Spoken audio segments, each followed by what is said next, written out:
My name's Scott. I'm former Navy, and I had the privilege to serve in SEAL Team 1 for a while back in the mid-2010s. I spent time in places like Afghanistan, the Horn of Africa, and the Philippines, and I walked away from each place with a whole bunch of funny, sad, and scary stories. But the one that I got for you today is from northern Iraq, particularly during the fight against ISIS and what was then officially called Operation Inherent Resolve. Ever since the sick bastards started cutting those hostages' heads off, my guys and I had been itching to take a shot at them. But we had to wait about 1.5 years to get that chance, and by then, the good guys were already starting to put the squeeze on them. ISIS was no longer threatening Baghdad, and a combination of Kurdish Peshmerga and Arab militias were slowly forcing them back towards their regional capital, Mosul. The Caliphate's downfall was well underway, but their fanatical fighters still posed a serious threat to Iraq's people and the country's heritage. A lot of the time, that heritage came in the form of ancient places of worship, be they Christian, Jewish, or from even older religions like Zoroastrianism. And you gotta remember that Baghdad is only 30 miles from the ruins of ancient Babylon, and that the country's modern name comes from the Sumerian city of Uruk, which was founded 7,000 years ago. All that history means a lot of their old ruins are listed as World Heritage Sites. Then, since ISIS made a hobby out of blowing that stuff up, Command declared that any attempts to vandalize UNESCO-designated sites, and we had the green light to go after them. And so when intel came in that a platoon-sized element of ISIS fighters was headed out into the desert, after checking a prisoner out of their Mosul jail, our collective spidey senses started tingling.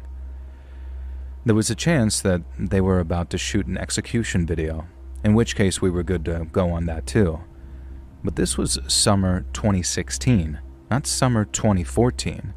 Cutting just one person's head off wasn't shocking enough to get the whole world's attention anymore, so a telltale sign that they were about to shoot one of their snuff movies would be seeing 15 to 20 guys in orange jumpsuits, not just one. Ourselves and the Iraqis had tons of informants all over Mosul, some within the ISIS organization itself, so it was only a matter of time before we found out which prisoners their fighters were escorting. She was an Arab Christian woman named Miriam, who just so happened to be on the staff of the Mosul History Museum. Once we got direct confirmation that the fighters were headed to an Iraqi heritage site, it was go time, and then after loading up around dusk, we got airborne as quickly as possible. The flight took around 30 minutes, and in our 2 MHXs, or Stealth Hawks as you might know them, we were able to land within just a half a mile, confident that the enemy had no idea what was about to hit them.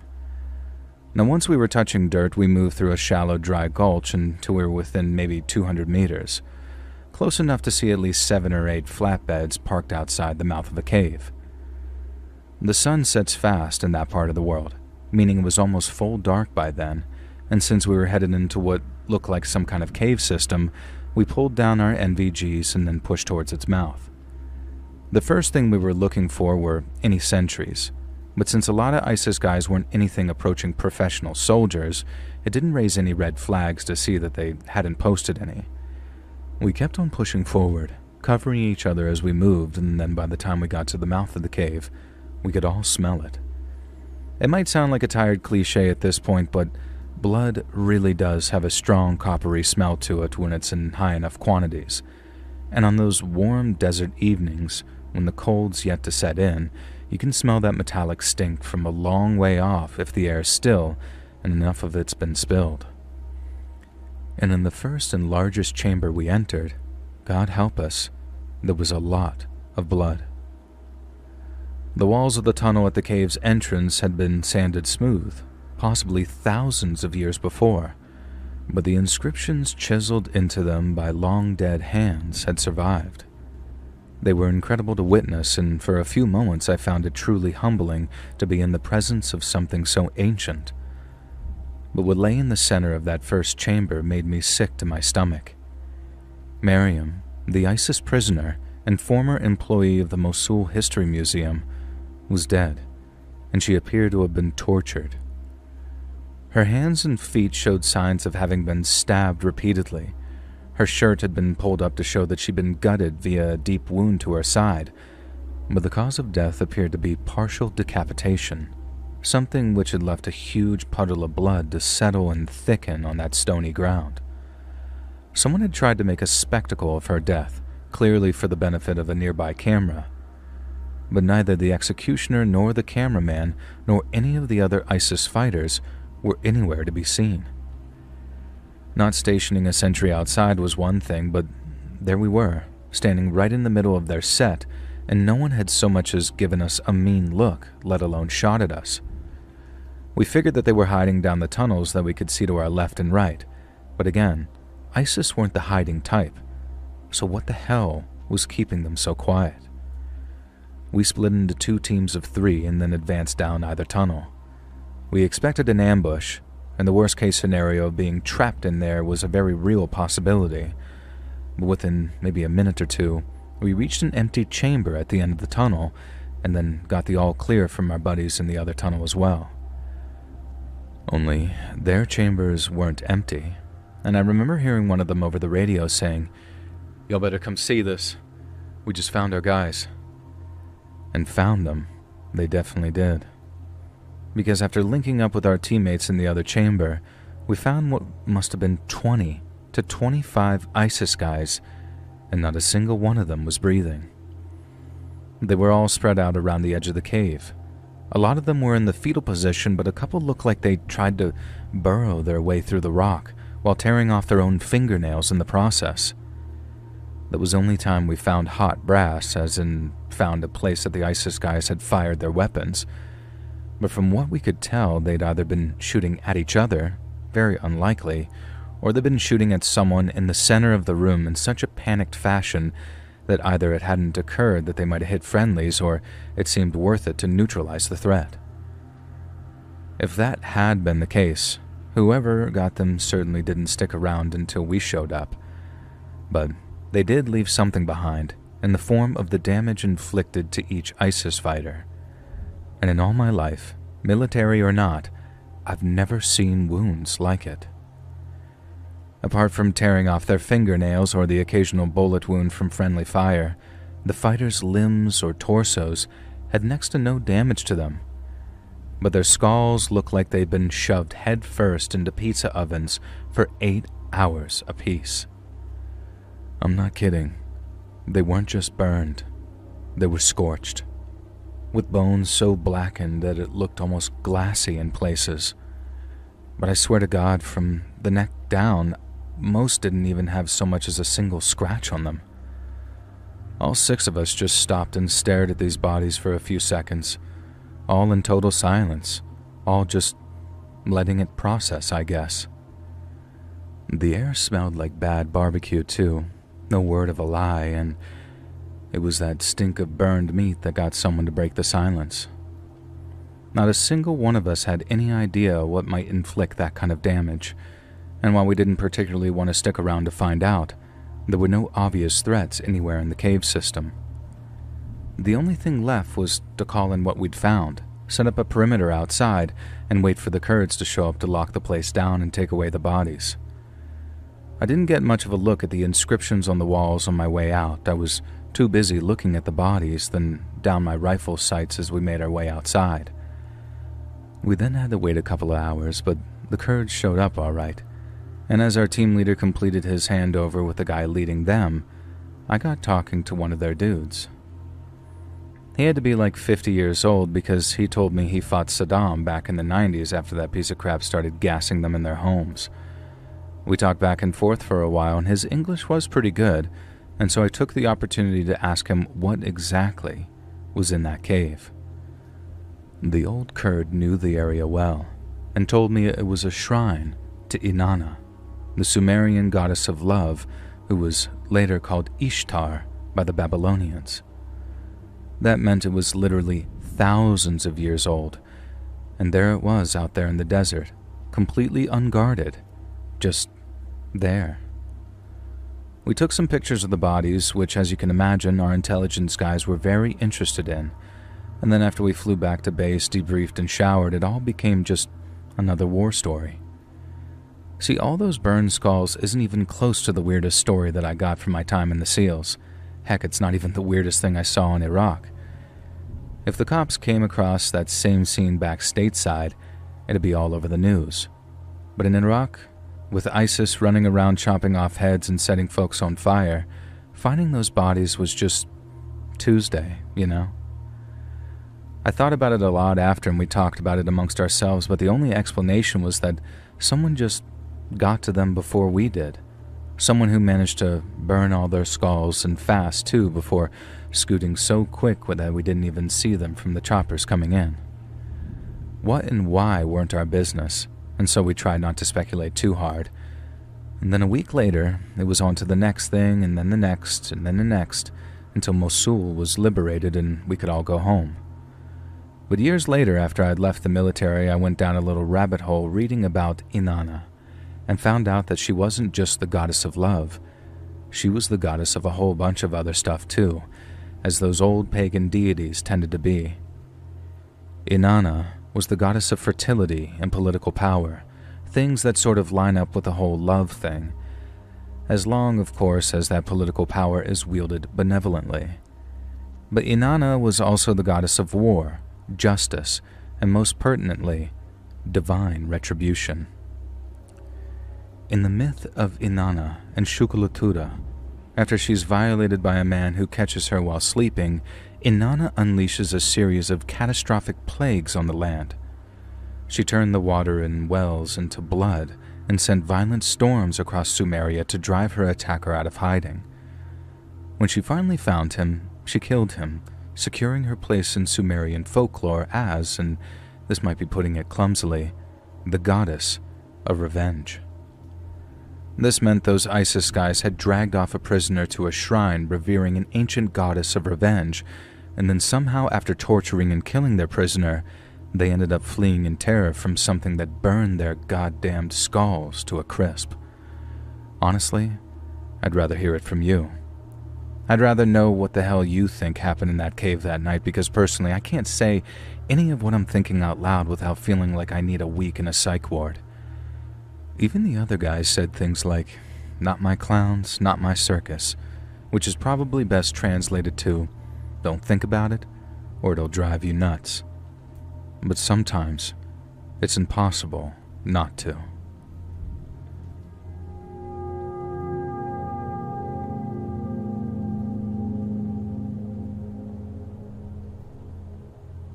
My father passed away some months ago and left behind an unsent letter. He lived in his native Russia until he was 29. Now please don't be confused, I am French, so I've taken the time to translate it from Russian into English, and I've done this because although I've read it several times already, I cannot decide what to think about it. And perhaps you and your viewers can shed some light on it for me, beyond what I already know, and tell me if these are just the ramblings of an old drunk or an unheeded warning. November 19th, 2015. My dearest Vika, I'm writing to you from Marseille in France, in an apartment with a view from the old port. It reminds me of home and of you, and while there is good wine here, tonight I am in need of something stronger. You once asked me why I never write about the Navy in my letters. I avoided answering your question, and for that I am sorry, but you must understand that I do not talk about it here either, in my new life. Once or twice I have mentioned the collapse in 1991 and the chaos that followed, but I fled much earlier, and not simply for a better life, but to preserve the one that I had and still have. And so now, because we are old, I shall answer your questions so that you might understand. I was no mere sailor, my little son. I was a submariner, the pride of the Soviet Navy, and in 1988, I had the honor to serve on a Victor III, K-324 to be exact. We were sent on what was called a routine training mission in the Barents Sea, up near the Arctic Circle, to practice ice-breaking, diving tests, that kind of thing. Our captain was Comrade Kirichenko, a good man with steel in his heart, and he ensured that we carried out our orders: stay submerged, avoid detection, practice firing drills. I was the senior sonar operator then, but you must understand this is not the same as radar. Underwater we mostly listened, ears peeled for the sound of our American counterparts, but sometimes we used the sonar itself, sending out acoustic pulses to determine the size and range of other objects in the water. That night we were deep, and for hours and hours I did nothing but listen. The Arctic waters sometimes played tricks, but then I saw something, and right away I could tell it was different. It started as a shadow on the display, and then it returned so massive the computer couldn't process it at first. I thought the array was damaged, so I recalibrated, but still the reading was there, gigantic, like nothing I had ever seen before. It was stationary at first, this great mass under the ice shelf, maybe, but the size, Vika, my God, it was like a mountain before us. I tried to keep calm as I called the captain. He rushed to the compartment, and when he looked at the screen, he turned pale. The whole watch gathered, and I saw them terrified. These were men who hunted Americans, who laughed at ice cracking and scoffed at crushed depth warnings. Religion was frowned upon back then, but one young lieutenant openly crossed himself. The thing we were sailing toward was like a colossus, impossibly big, not a sub, not a whale, but something else. We stayed there, listening for what must have been 10 minutes or more. There was no propulsion sound, no cavitation of any kind, just this great unexplainable presence. And then, it moved. The great mass shifted, causing the display to light up with new returns. We still had no idea what we were looking at and could be sure of only its size. And then suddenly, the passive array picked up a low-frequency rumble, one that vibrated through the hull as it passed over and through us.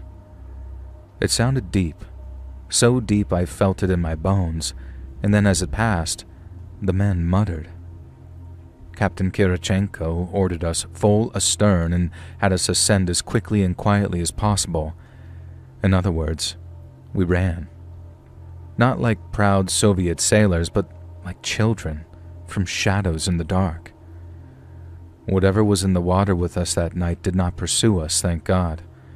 But for hours after, every creak of the hull had us sweating.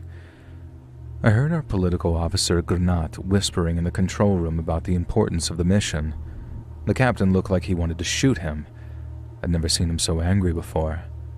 When we returned to port, we were quarantined, and then some naval intelligence officers came around to ask us all the same questions over and over again.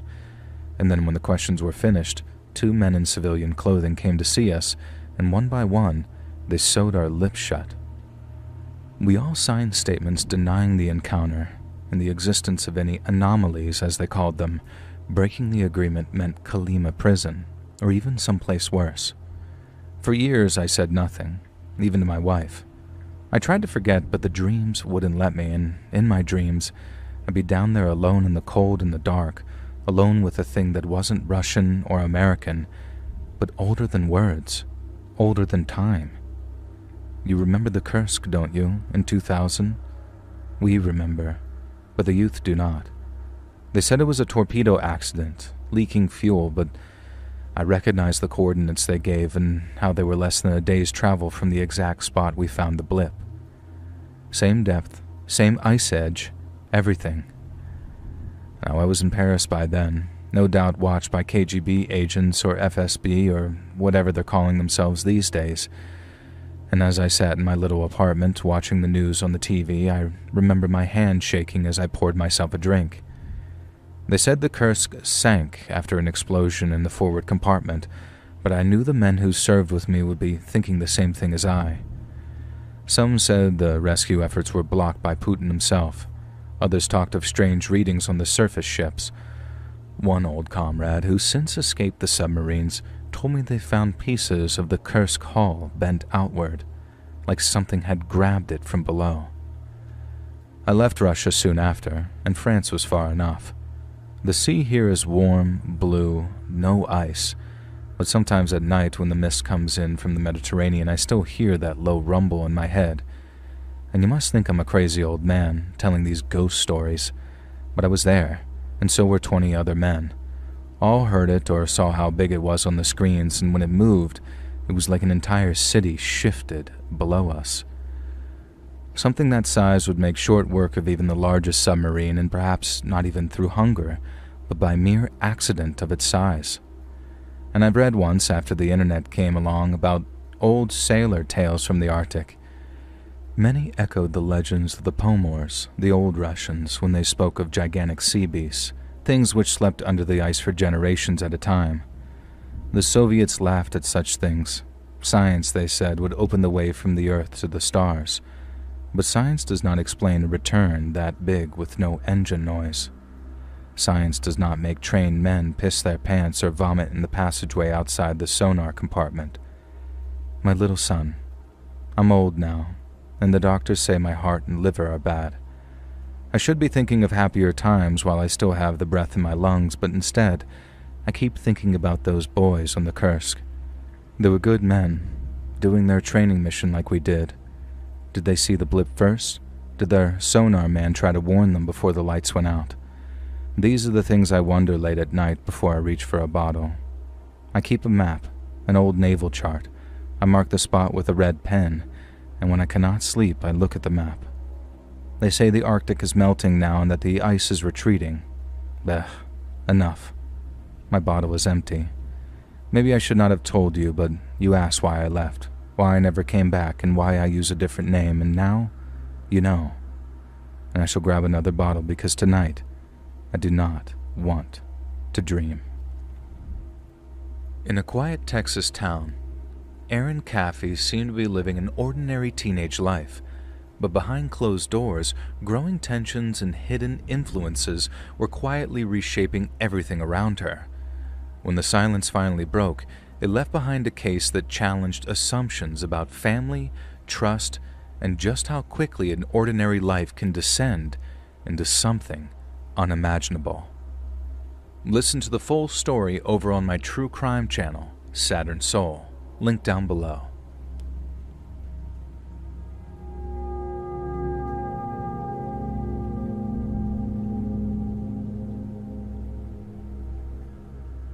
I was going to start this by telling you my name, but I guess names don't really matter. They sure as hell didn't in SOG, and we never really used our real names much anyways.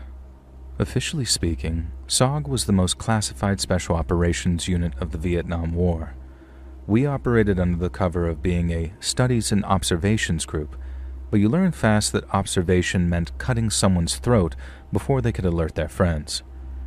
We ran Black Ops into Laos, Cambodia, and even North Vietnam itself.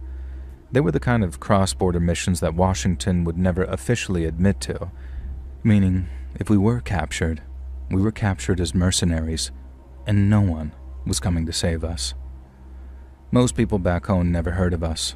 No medals, no glory, just survival. Mission by mission survival. And what follows is what happened on one of those missions over the border in Laos. We were inserted by either chopper or PTF boat in small teams, usually 3 Americans and a handful of Montagnard strikers.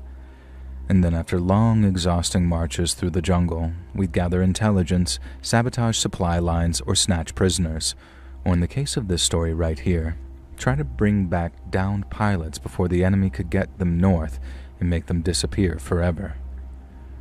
Our chopper flared low over the jungle at around 0230.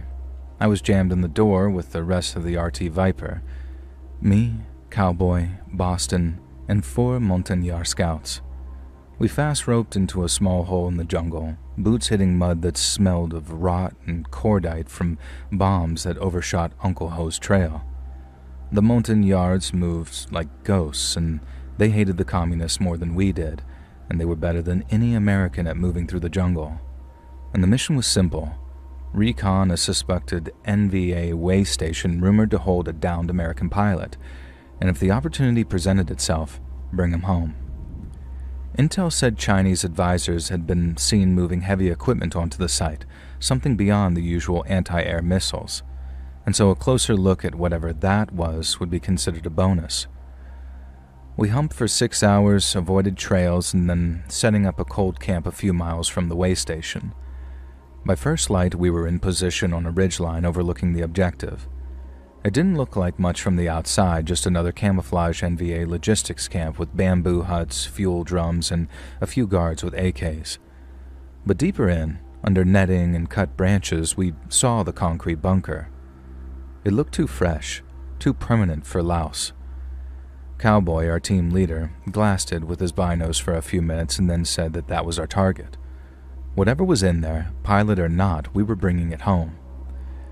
After sneaking back in the camp, we ate cold LRRP rations and checked over our CAR-15s and suppressed pistols before taking turns catching some shut-eye. And then once the sun was down, it was time to work. The plan was one we'd thought of a while back, but never had the guts to try. 2 montagnards in captured NVA uniforms would approach with a bound and hooded prisoner, and they'd explain that they picked up a prisoner and needed a place to put him, and then once they were nice and close, they could take out high-value targets without anyone realizing what was happening. Now, the rest of the team could then sweep in and support the forward guys as they grabbed whatever or whoever needed grabbing before we all got out of there in one piece. Walking towards the enemy with nothing but a cloth sack over my head and a knife in my boot was one of the most asshole-puckering things I ever did over there. But luckily, our scouts knew enough Viet to sell the story to their sentries, and it worked like a charm. Inside the perimeter, all I could hear were diesel generators humming as we walked, and then after hearing the sound of that bunker opening, I was shoved into a dimly lit corridor. Further down, another door opened, and that's when the smell hit me, like antiseptic and burnt plastic, mixed with something metallic. Now, the montagnards started to untie me in a side room, and then, on the count of 3, out came the knives and surprised pistols, and we dropped the 2 guards with us before they even realized what was happening. Now, one of the Nars went out to signal Cowboy, Boston, and the rest of the team, and then a minute later, we were all inside. We knew we only owned that bunker for maybe 10 minutes, so we moved room to room, grabbing what we could. Charts on the walls, electrode placements, files with Chinese characters I couldn't read. One room had jars but nothing in them, but then we found the operating theater. Surgical lamps buzzed over a steel table, and on it, Jesus God.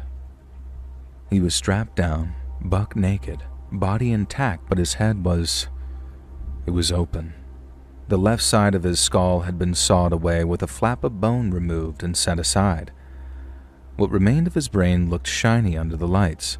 All that gray-pink tissue was exposed, but maybe a third of it looked cut away.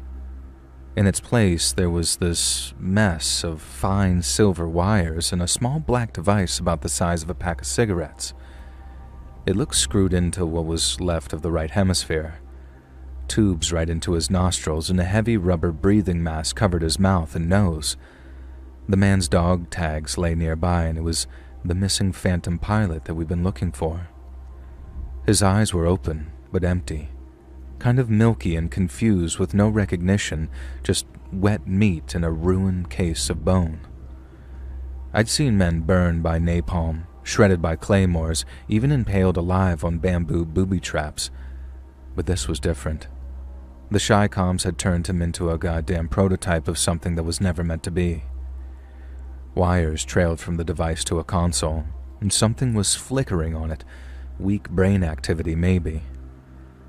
I wanted to believe that there was a flash of something in those eyes when I leaned close, some sort of recognition that he knew that we'd come for him. But there was nothing. Just the wet click of the respirator and this faint electrical hum from all the junk he was hooked up to. The montagnards were muttering prayers to themselves, and we decided to get him out or die trying. I cut the straps, and then the pilot's body twitched as I started disconnecting the leads. Blood and clear fluid leaked from the open skull as I worked, and then when the last wire came free with a wet pop, his body arched violently and then went limp. He was gone. By the looks of things, whoever he was had long since died on that table. We wrapped the body in a poncho liner, grabbing the small black device as we did. It felt warm, alive almost, but there was no time to focus on it.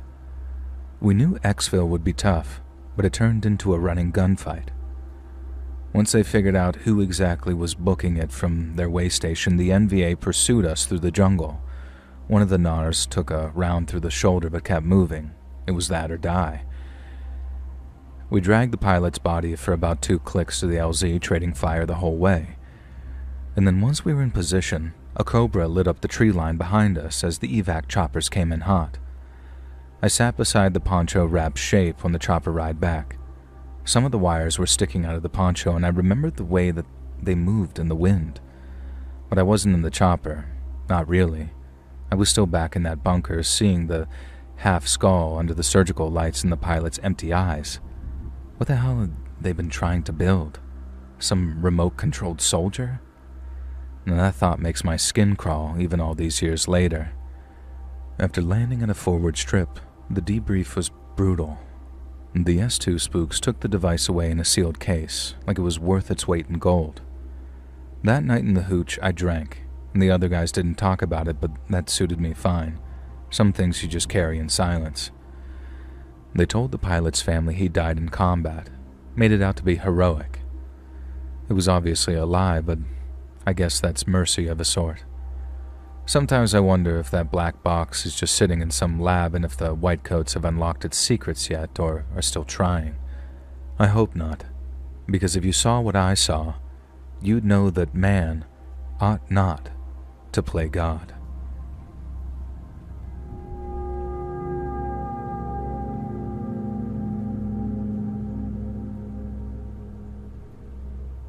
My name's Jane, and I work at the National Archives here in the UK.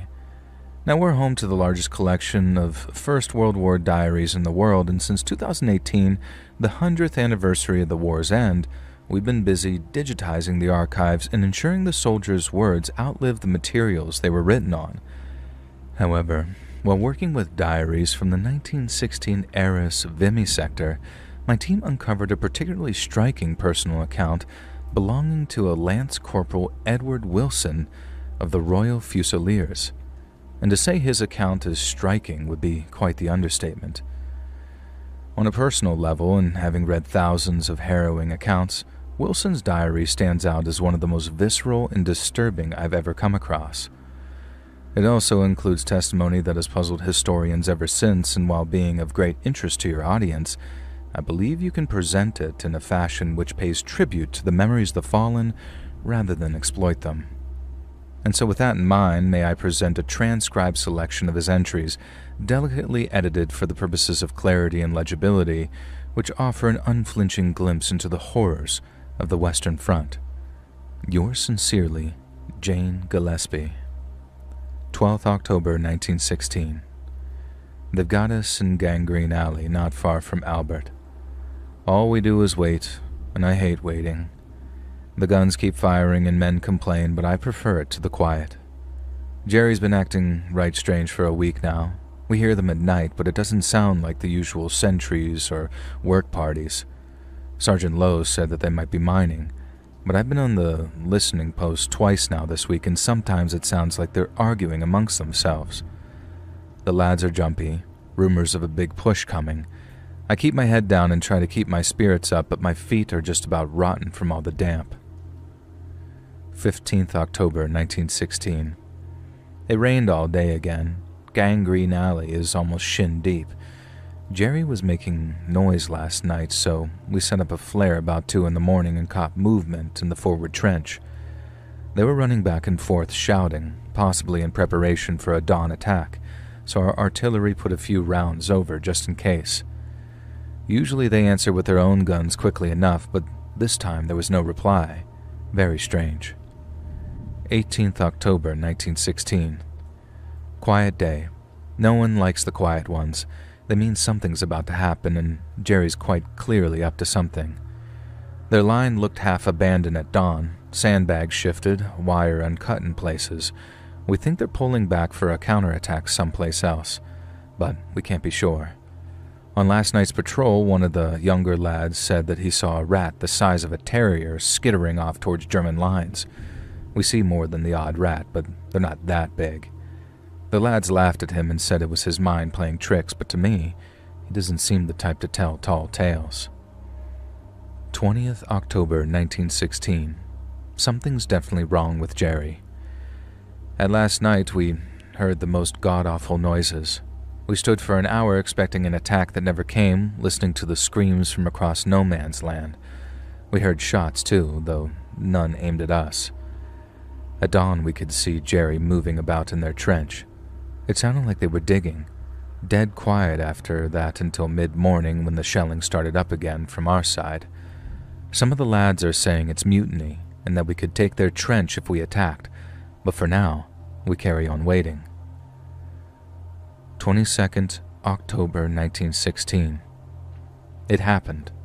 Just after Stand 2 at 4:30, the sentry raised the alarm. German attack incoming. It was a ragged mob, maybe 30 or 40. We gave them hell. Lewis guns, rifles, bombs, the lot. Some fell early, others kept coming, but when I looked down my sights at this poor bugger, he wasn't even holding a weapon. None of them were. We didn't hear them shouting, "Comrade, comrade," in English until Sergeant Lowe called ceasefire, and by then, most of them were cut down. It made for a terrible sight. The man carrying the white flag was one of the first to die, and in the morning haze, no one had seen it. Only 6 of them survived. Me and 4 others went out with a covering party to bring them in, all in a dreadful state. They looked half mad with torn uniforms and wild eyes. One had bites all over his hands and face, and they kept pointing back at their own trenches and saying things we didn't understand. The medical officer patched them up as best he could, and now they're being questioned. 23rd October 1916.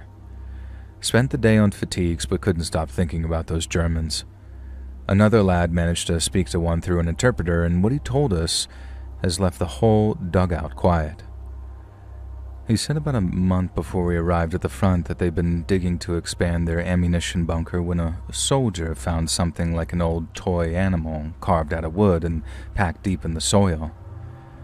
They tried it out as best they could, then tried using it for firewood, but the thing wouldn't burn. And then after that, the trench rats started to behave differently.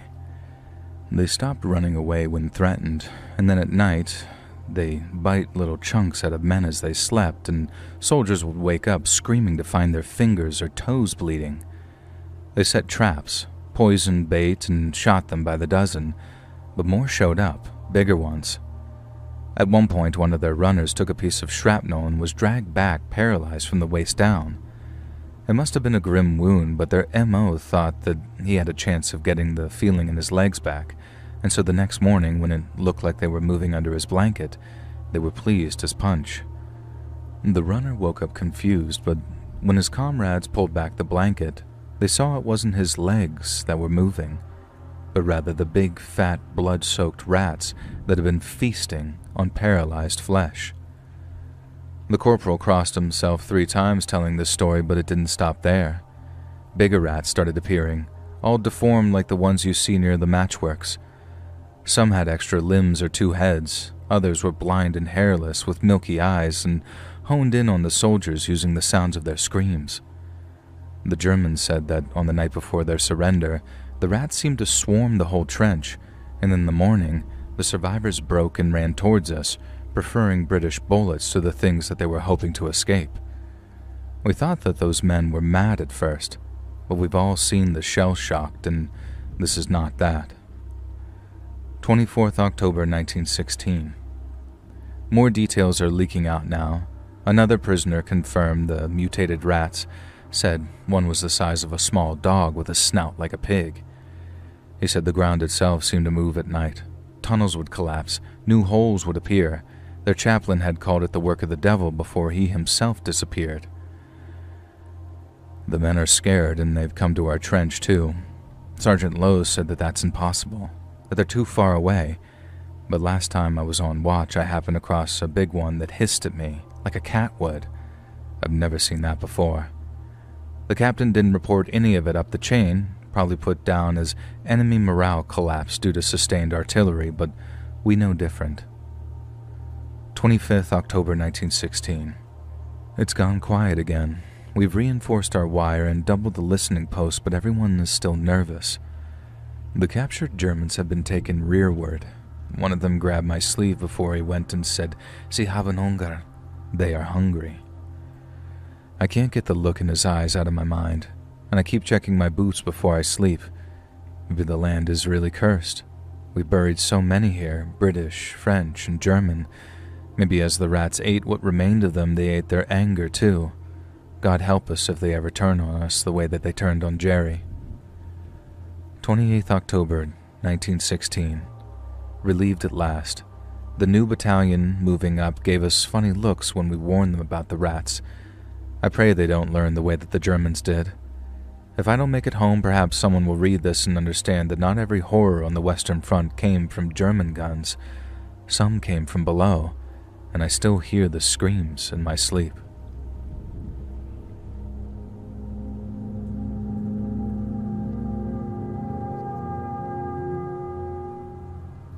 My name's Simon. I'm from the United Kingdom, and I'm a research fellow at Durham University. I've had a fixed-term salaried position for a couple of years now, and I specialize in researching the English Civil War. Basically, the King of England at the time was a man named Charles I. England also had a parliament at this time, but Charles wasn't a fan and cancelled it on 4 separate occasions for varying reasons. Well, the people who supported Parliament got pretty sick of this, and there were a lot of them too, so in August of 1642, a great many of them took up arms against the Crown. 3 years in, pro-Parliament rebels set up the New Model Army, the first centrally funded and professionally military force in England. It proved unstoppable, and within just 16 months later, the King of England was a prisoner of war. But things didn't stop there.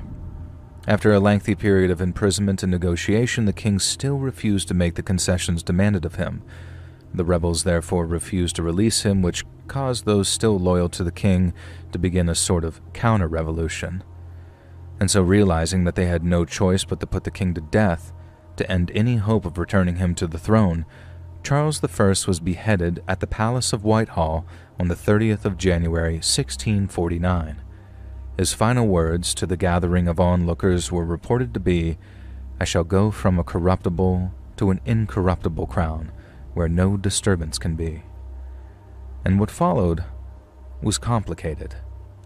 A bloke named Oliver Cromwell took the king's place, cancelled Christmas, and then attacked his former allies in Scotland just to bring them to heel. He then sailed over to Ireland, started a war in which hundreds of thousands were lost to disease and famine, and then 2 years after his death, and after all the country had been through, the English monarchy was restored. It makes for an incredibly confusing and complicated period of English history, and researching it is not for the faint of heart, especially when it comes to incidents such as the one I'm about to tell you about. And so, in September of last year, I was researching rebel companies raised primarily from the West Riding of Yorkshire. People joined up with parliamentarians for a variety of reasons, but some joined out of sheer religious zealotry, believing Charles I was a representative of the literal Antichrist in the form of the Roman Pope. Now, these men were often called Puritans, and in contrast to the long ringlets worn by royalists, they wore hairstyles so short that they were nicknamed Roundheads. Many a Roundhead joined up to fight the forces of the Antichrist, including a man by the name of John Graves. Graves was born in Leeds in 1618, and as the son of a prosperous merchant, he was educated at a local grammar school. Now, it was here that he developed his Puritan belief system, along with a deep knowledge of Scripture, and prior to the war, he earned a living working with his father. And yet, when the Earl of Manchester declared war against the Crown, John saw his chance to rid England of royal tyranny and joined a regiment on foot, or what would now be called the infantry. He distinguished himself with courage under fire, as well as his ability to maintain troop morale using nothing but shouted prayers. And then by the time the new model army was formed, Graves' commanding officer personally selected him as a captain and gave him command of a newly raised company. Nicknamed the Preacher for his habit of vociferous intercessions to God, contemporaries describe Captain Graves as stern but fair, physically imposing and utterly fearless in combat. Yet in the spring of 1646, just 6 weeks before the king's capture, Graves approached his commanding officer, confessed to murdering 4 of his own men, then requested he be executed by hanging.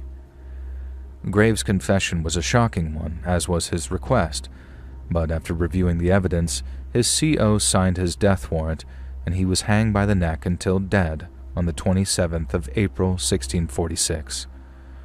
Graves' death warrant survives until this day, and written on it are the names of his victims, all soldiers in Colonel John Bright's regiment of foot. And so it was through Bright's regimental archives that I was able to find out much, much more regarding Graves and his company.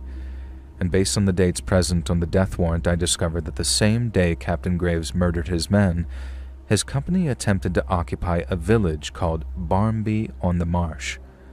And from what I could tell, they were met with fierce royalist resistance. Over the 118 men that advanced on Barnby that morning, only 14 managed to escape alive, including Graves himself, his lieutenant, and a dozen pikes and handgunners. The rest lay dead or dying among Barnby's muddy lanes and the marshes which surrounded it. Despite inflicting 5 times the casualties upon their enemy, the company's attack had been an unmitigated disaster, and such were the extent of their wounds that 3 of these walking wounded failed to survive the night, even after being taken to a nearby field hospital. Regimental death tolls described their wounds as horrific, some missing arms, some missing legs, and some disemboweled. But it wasn't these soldiers that Captain Graves murdered. No. It was 4 others, who, according to hospital records, had promising prognoses resulting from only light injuries. To try and further unravel the mystery of what had happened to Captain Graves's company, I began searching through Royalist archives to find out which unit had been stationed in Barnby at the time of Graves' attack. But to my surprise, there were no records whatsoever of any such Royalist companies being stationed there at all.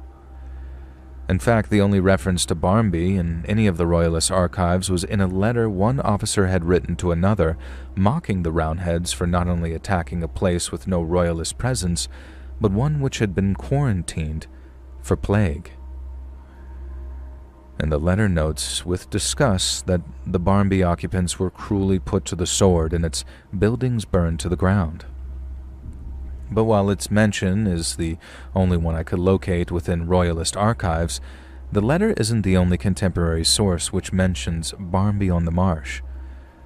After looking up everything I could find which mentioned the village, I found a series of letters written between 2 members of the Yorkshire clergy.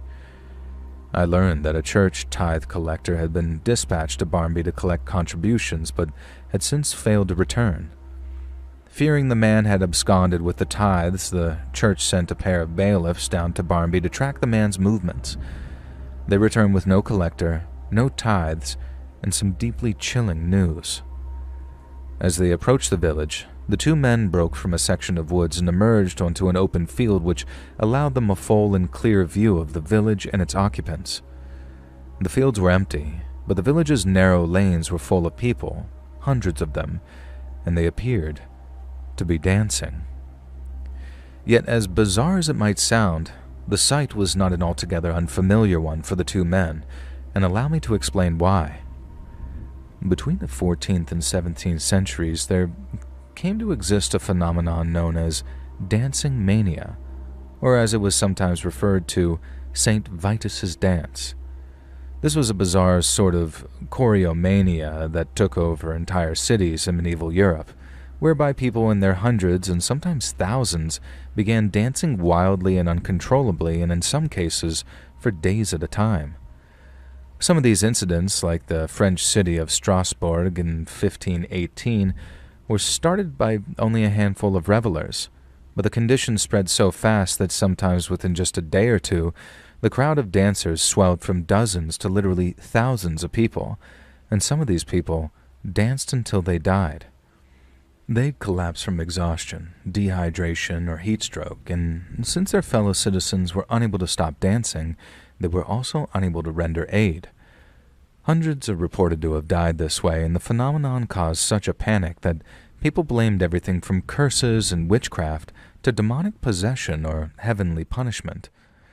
In modern times, these outbreaks of dancing mania are believed to have been caused by mass hysteria, which in turn was triggered by things like war weariness, famine, or even outbreaks of disease such as the Black Death.